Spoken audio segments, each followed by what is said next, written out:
د ذبیح الله مجاهد په مشرۍ پلاوی د دوحې ناسته کې د ګډون لپاره قطر ته روان شو. سلام ستړي مشئ، پام وکړئ د یاران ټي وي یوټیوب چینل څخه تازه او مهم خبر ته. د افغانستان اسلامي امارت وایان ذبیح الله مجاهد څو شېبې مخکې د ملګرو ملتونو په مشرۍ د افغانستان لپاره د دوحې غونډې ته د پلاوي د روانېدو خبر ورکړ.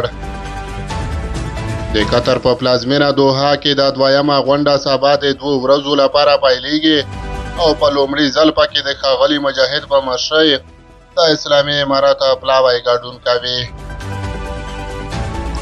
هغه انځور چې له روانېدو مخکې ښاغلي ذبیح الله مجاهد په خپله ایکس پاڼه خپور کړی د نوموړي او سهیل شاهین په ګډون 15 نور غړي ښکاري. ښاغلي مجاهد له دې انځور سره لیکلي د افغانستان اسلامي امارت استازي د دوحې په غونډه کې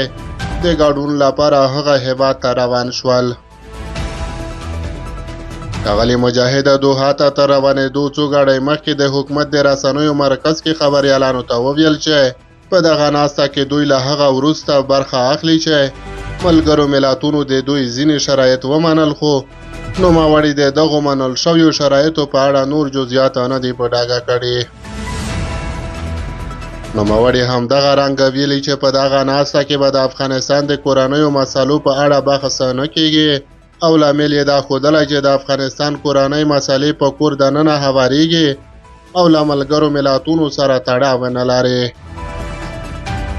له دې سره یې له نړیوالې ټولنې د اقتصادي مرستې غوښتنه وکړه او زیاته یې کړه چې موږ له هېواد ملي ګټو ته په کتو له ټولو هېوادونو غواړو چې د افغانستان خلک په سختو شرایطو کې یوازې پرې نږدي او د افغانستان په بیا رغونه او اقتصادي پیاوړتیا کې ونډه واخلي او خنډونه لرې کړي. باید یادونه وشي چې تېره اونۍ د پلاوي ټاکلو سره اسلامي امارت وویل چې پر مجاهد سربیره به د بهرنیو چارو، کورنیو چارو، صنعت او سوداګرۍ وزارتونو، دوحه کې د اسلامي امارت د سیاسي دفتر مشر او د افغانستان بانک استازي په دغه غونډه کې ګډون کوي.